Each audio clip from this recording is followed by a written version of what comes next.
Hello, I'm Archie Luxury and welcome to the program, fuckers. And today I'd like to ask the question, when is it time to stop collecting? And I gotta say this, you know, I've gone through the gauntlet. I started off with Rolex. I got a few Rolexes, and then I got into some other brands, and you know, the collection went up and down, up and down. I sold off some pieces, and as I said in another video, I very much have a living collection where pieces come in and they can also be sold off to put funds into the kitty for the next purchase. So I'm not scared to do a bit of pruning, but I'd like to ask the question, when is enough enough? And I got to tell you now, it's one of these things here. I'm very, very thankful that none of my viewers have come out and said, Archie, you've got enough. Stop getting any more Louis Vuitton briefcases. Stop getting any more Cartier clocks, because, you know, they give me a lot of pleasure, and when the right piece comes along, it comes along, and it doesn't matter if you've got 5 President briefcases, the urge for the 6th is always lurking.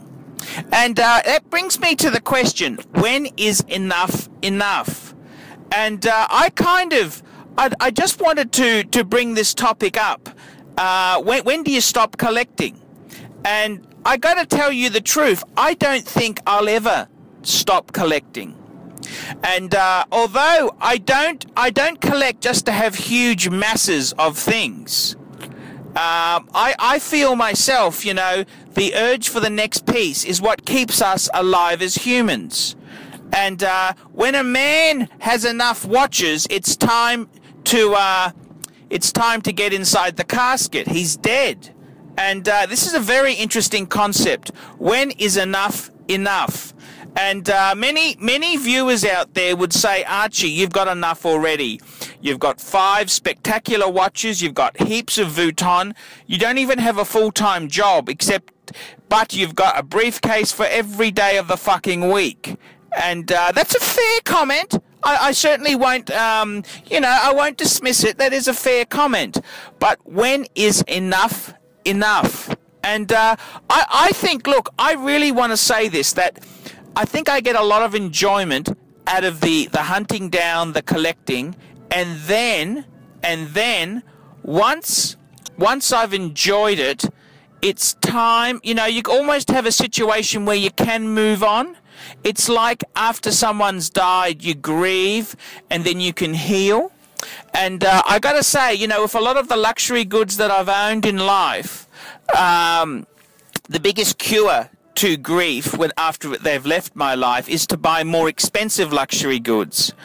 And that's partly why my collection's gone the way it has, because I made a lot of stupid fuck-ups. I got rid of a lot of vintage sports watches at very cheap prices. So it's the fact that I was so stupid, it stopped me going back into there. And what it's done is it's prevented me doing silly things.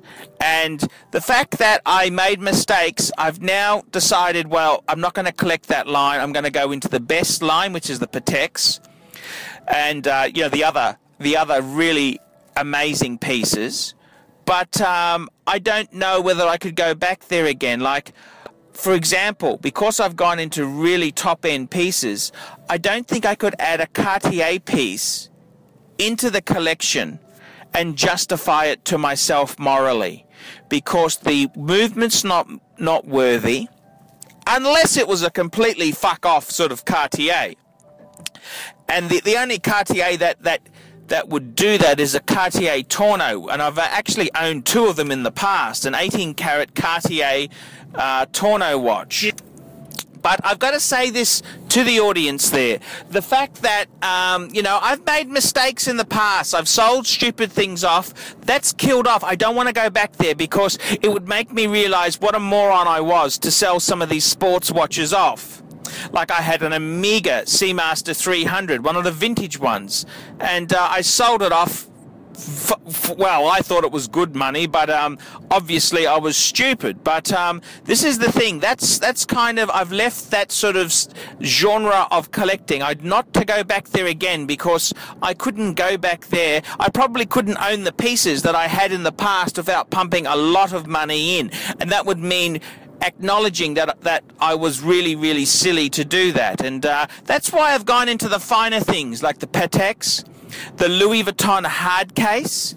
And I've got to say this, as far as it does go, I'm actually very, very content with growing the collection slowly, enjoying the pieces.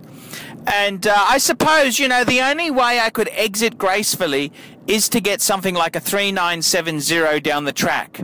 That's a perpetual calendar. It's one watch, high value collectible watch, an amazing watch, which I could justify selling a lot of things off to acquire. But the only problem is at the moment is a lot of my collectibles, the market is incredibly tight, and the biggest fear I've got is I'd sell them too cheap, and that'd be the ultimate sin for a collector, to know that you've sold something too cheap. I'm Archie Luxury. Tell me what you think of the craziness that is Archie Luxury, the collector.